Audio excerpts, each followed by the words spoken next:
What's up, guys? Mason the Brock Henderson here, and this is Bull Season 5, Episode 15, Snatchback. So this one was pretty good. It's probably one of the better episodes in recent memory, and that's just because these past few have not been the best. They've been a little frustrating for me. So this one I thought was well handled. It was well set up. I enjoyed the stories for the most part. Overall, it was a good, solid episode. First, I'll talk about the stuff with Benny because I really feel like this was the more intriguing story to me. I mean, the stuff with Danny's friend, I think his name's Hank, all of that was intriguing, and I wanted to see how it was going to come to an end. But I kind of had I kind of figured what was going to happen. I kind of figured that they were going to end up finding a way to essentially get him to be not guilty. So the stuff with Benny, though, it really does bring up sort of what makes Benny not the best for this type of position, because he does have to be a little bit more ruthless. He does have to sort of give up a few of his morals, where essentially he just wants to run based on his qualifications for the job. But as we know, modern day politics, it's not that easy. You know, there's so much going on.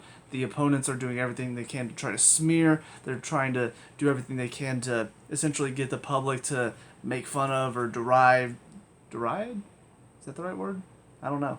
But essentially, it's a lot messier of a thing. And honestly, I don't wish politics were like that. I wish there were more people like him that were able to run and actually able to succeed in the political realm. But unfortunately, most people don't. Most people want to follow the guy that is a lot more popular, making the jokes, stuff that can be memed and all that. It's stupid, but that is how it is. I will say the guy he was running up against, maybe a little too over the top. Like, I don't know. He just seemed more like he was a comedian doing what comedians say politicians do. You know, like, he's up there on the stand and he's doing all of this and he's doing all of that and he's, oh, what are you talking about? He's just, I'm gonna charge you by the draw. Like, he didn't sound like an actual politician. He sounded like a parody of what a politician sounds like. And I know that's part of the joke, is we're supposed to not like him because he's up against Benny. But I feel like it would have been better if he were a little bit arrogant, a little bit of a douche, but still realistic. Still seemed like a real person that was calling out Benny because of all of the stuff at TAC and how they charge people for their services. That, I feel like, would have been a better opponent to go up against. But because of how much of a arrogant asshole and, again, a cartoon he seemed to be, it really didn't, I don't know, it didn't make Benny's choice at the end that much of a difficult one, in my opinion. Like, I wasn't sure if Benny was going to make the choice because he is such an upstanding person and he does want to run this race very straightforward, but I still feel like they could have, that final scene where he's pulling out of the race and he's talking about how hard it's been, he's been dealing with a lot of personal stuff. I got the sense that they wanted us to feel bad for him, like Benny was feeling bad for him or something, based on that final scene. And I didn't feel any of that because, again, he didn't seem like a real person. He seemed like a cartoon character cut out and thrown in there, like, oh, these are what all politicians are like. Isn't he funny, guys? And that's what a parody of a politician is. So, yeah, just a little frustrating there. But again, the stuff with Benny and his moral quandaries, that part was interesting, and it was something that caught my interest throughout the entire episode. The stuff with Danny's friend, I also think was well handled, though. I think they did a good job of showing the mother's grief and all of it. I do think it was a little hard at times to root for her as well, because, I mean, clearly she's not a bad person in all of this. She's a mother who wanted her daughter back, and when she didn't get her daughter back, she clearly struck out in grief.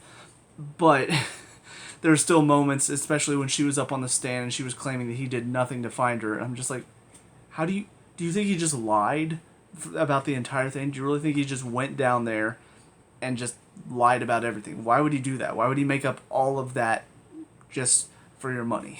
Like, there's a lot easier ways to get money out of you that aren't as intricate and as complex as all of the lies he was telling.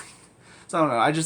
I did think there were times that she was a little too much in the wrong side of things, but I like at the end that they did reconcile, and they had a chance to, I guess, she forgave him for everything that happened, for not being able to get her daughter back. Because that, that does suck. The fact that he did go down there and he had a chance to get her daughter and then he wasn't able to because it was too dangerous of a situation.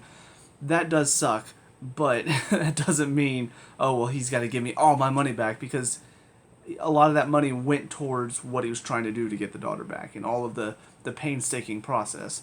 So yeah, it was just it could have been a bit more of an interesting and a little bit more of a gray area as far as that case is concerned. But overall, it was fine. I like how the team managed to get the truth out of the guy that hated him for taking his kids away. I think it might be the first time that we've seen a hostile witness in the show, though. Because I've heard the term, can I treat him as a hostile witness? But I don't know if we've ever actually seen it in this show before. Especially because Chunk took the time to explain it to him. I'm thinking, okay, so is he taking the time to explain it to us, the audience? But yeah, I like that ending scene. I like how they set it up. And another good moment for Chunk as well as a lawyer. So he's still very clearly coming along nice. And yeah, again, I don't know what's going to happen with Benny. I don't know if he's going to win the district attorney seat or not. But it's definitely set up for a pretty solid final episode. I don't know what's going to happen. I don't know if it's going to be a to be continued. I don't know if the case is going to be some epic thing. I assume it's probably going to be about Benny's race, since it does seem to be getting to the point of election is happening soon. So, yeah, I'm excited though. We'll see how it all comes to an end, so I'll see you in a minute. And finally, episode 16, A Friend in Need. This is a good one. This is a really good one. I like how this season ended. I like everything that led up with this whole district attorney thing. I will admit there was the prospect of Benny possibly going to be the district attorney and how that would change the show a little bit.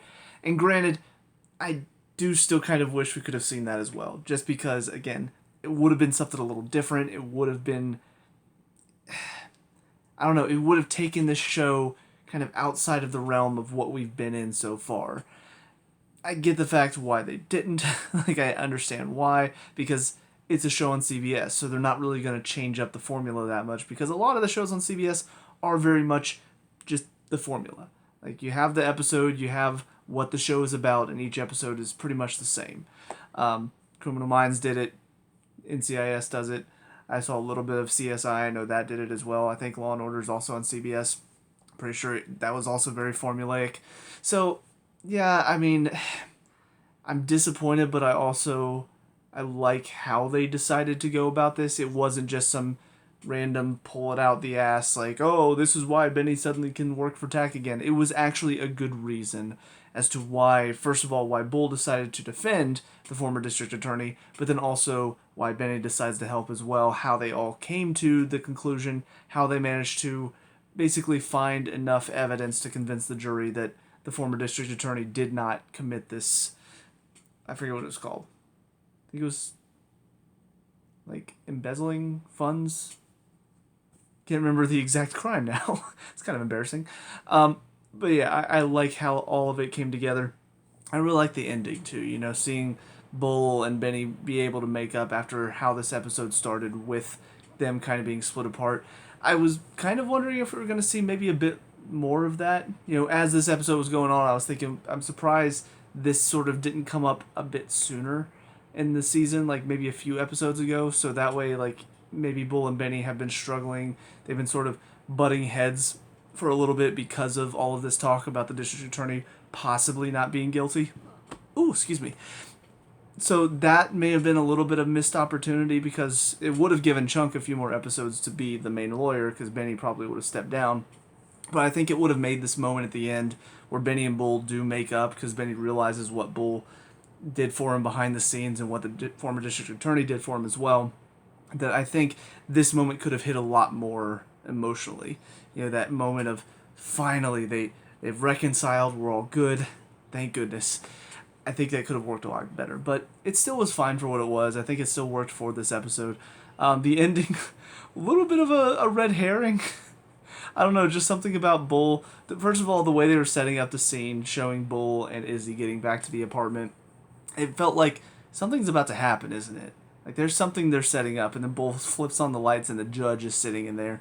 And I'm just like, what's going to happen? They really set it up as though there's going to be some huge plot-heavy cliffhanger leading into next season.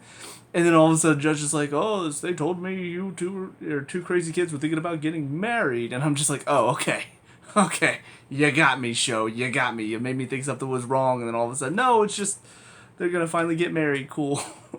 So that was a little bit of a dick move by the show, but it was still, nice moment for Bull and Izzy to finally be together. I will say, I'm surprised we haven't heard anything about the other girl whose name I've already forgotten because I've not watched the show until season 4 and 5. I haven't watched season 3 since like 2 years ago, maybe possibly longer than that. I don't remember exactly when it was I watched it, so I've already forgotten the name of the other girl that Bull was seeing before he and Izzy ended up hooking up. So yeah, I wonder what happened to her. I wonder when we'll see her again. Maybe they couldn't get her back. They couldn't renew her contract for the show or whatever. So they're just like, she's just gone. She's not coming back, guys. Forget about her. But no, all in all, though, as far as the finale is concerned, I thought it was really good wrap up, a good way to kind of bookend this season, which has mainly been about Benny running for district attorney. And as far as this season as a whole, wasn't quite as good as season 4. Definitely had some more moments of felt kind of preachy. There were some episodes that I felt weren't as well written. There were a lot of episodes that I kind of just didn't really get fully on board with. It did feel like there were a lot of moments that maybe they were a bit hindered by what was going on with COVID at the time and all the restrictions they had to adhere to. So yeah, I little disappointed by parts of the season, but overall, I still think this was a good season. I still think where Bull was as a show, from seasons 1 through 3, it was okay. It was enjoyable for me, but more of a guilty pleasure rather than a show that's actually something I am actively enjoying. I feel like 4 and 5, they've really stepped it up. They stepped up the writing a bit more. They stepped up the cases they were telling. And they had a few more episodes where the premise of the case, the premise of what they're having to tackle, is a little bit more gray moral area. And not all of them were handled very well at the end of it, but they still did get you thinking a little bit more about what would you do in the situation. How is this justice? Like, does it go by the law? How do you feel about it at the end? I do think there were a lot more episodes like that in this season and last season as well. So I'm glad that they did decide to try to take on more complicated moral dilemmas in this season. But all in all, I still think it was enjoyable. Still enjoy the show. Still think it's a solid show. Not one of the best, not one of the greatest shows. Still, again, you do have your episodes that are very straightforward. You don't have to think a whole lot about what's going to happen at the end. But at least for the setup and the premise, they've got some interesting stories to tell. So I do appreciate that. But yeah, that's it for season 5 of Bull. So let me know what you guys think down in the comment section below. What were your thoughts on the final 2 episodes as well as the season as a whole? Let me know. We can talk about and discuss all that good stuff. Leave a like and subscribe for future Bull reviews, and I'll see you guys whenever I decide to do the next season. Peace out.